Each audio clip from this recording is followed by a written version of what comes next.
Hey guys, what's going on?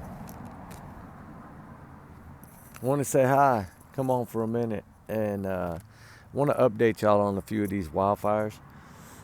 That new fire, the Hughes fire, the new one, it's called the Hughes fire. Evacuation orders are in progress for the Hughes fire for the Sherman Oaks area of California due to the brush fire, the new one. Multiple new blazes, have kind of started, right? They're praying now because they got good news. They might be getting some rain forecasted for the weekend. So hopefully that'll help a lot. The Laguna, some of the other little fires that are blazing off. But one of the really good news is that I noticed, one of the really good things of good news that I noticed, sorry, I'm so tired. I've been working like 19 hours straight. But one of the new ones that I did notice is that one fire, the Eaton fire, I think, is 95% contained. That is good news. That's 14,000 acres. That's the one that destroyed over 9,418 properties, businesses, homes, everything like that, and damaged 1,073 and left 17 unalive. The Eaton fire is almost contained. 5% left, guys. That is so great. Prayers do work. The Palestine fire now, that one's 72%. And it's 23,400 plus acres. And that one has 6,662 properties gone. Like, gone. And over, I think, 1,700 damaged.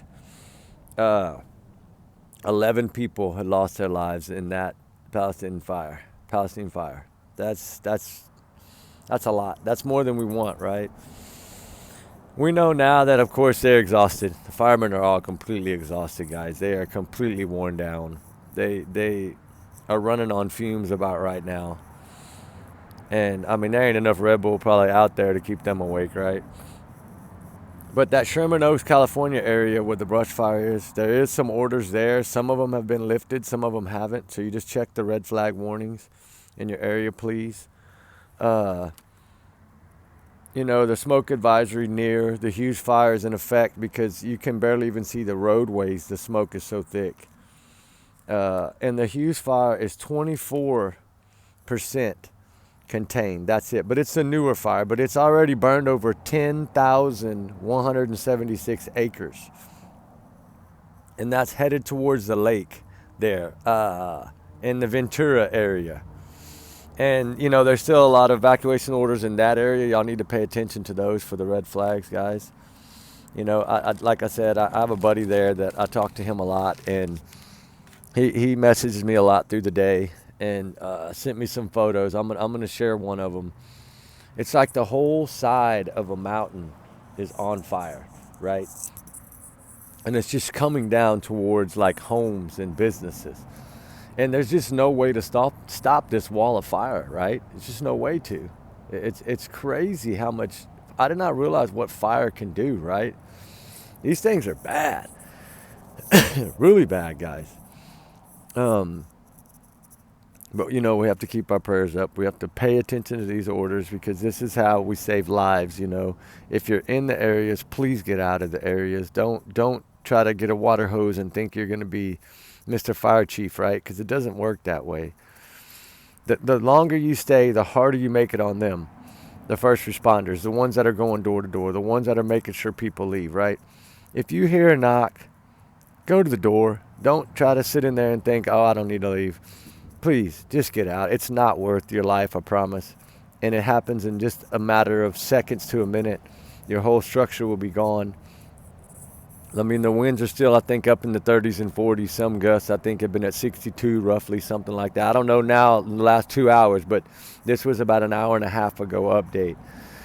So I'm just now getting done for my day to get ready to start the night stuff. And I wanted to come on and update y'all on the fires, and say our prayers for everyone. That water they dumped last weekend, I think, helped that Eaton fire an awful lot. And it was one of the smaller fires. It's not the largest fire. But this one now that just sparked, this huge fire, is almost the size of that fire, right? It's over 10,000 acres already in a short period of time. And I know it's more of a brushier area, but it's getting close to the houses and the businesses. So really take the red flag warning seriously. Please take the smoke warning seriously too, because that's hard to breathe. It can make you really sick. It can put you in the hospital. It's bad to breathe that. Don't even try to drive. If you see it going across the road, don't even try to drive it, or make sure your air conditioning is on the recycle setting where it won't bring in that smoke from outside, because that can cause headaches, nausea, a lot of things, right? That smoke is so thick. It can make you pass out too. So you have to be very careful. There's a lot of dangers to fire. I've taken some fire classes for work on the drilling rigs that we had to learn, and believe me, they're hot and they burn really fast in that wind. So y'all guys, let's just keep up all our prayers for all these individuals that are involved, everybody that's a victim. My condolences to all the lost lives. It's truly heartbreaking. It's going to teach us a lot, right? But we shouldn't have to learn this way. That's what I always say. We shouldn't have to learn this way, right? We should be able to learn before this happens. We should have learned from the Hawaii fire. Cut things back, trim things down, clean things up. Keep it to where it can't just ignite like that into a big ball of fire before you know it. And I understand accidents do happen. Things do happen. They really haven't pinpointed it down to one person saying they did it. Now they're kind of flipping-flopping, but I mean, who knows? This could have been started from a lightning strike. It could have, no telling what, right? There's little wildfires that start all over, like in Alaska and other places, from lightning strikes, and we never even know about them because they don't burn very far. And, this one just completely, with the wind fueling it, that 100-mile-an-hour wind, it just got it out of control, and it spread so far, so fast, and it started going in different directions every time the wind changed. So, all right, guys, that's the updates. Y'all be good, be safe. We'll see y'all tonight. We love y'all guys. We appreciate y'all guys. Remember, trigger warning. My condolences to all the families. My prayers to all the first responders and the firemen and everybody helping and everybody involved. I know y'all are tired, and it looks like y'all are getting really close to knocking these fires the rest of the way out. So keep up the good work. Keep the donations coming. We're working on it too. So y'all guys, be good, be safe. Allegedly, remember, I'm just a big alleged bubble. I forgot to say that. Sorry. Anyway, guys, y'all have a good day. We'll see y'all tonight.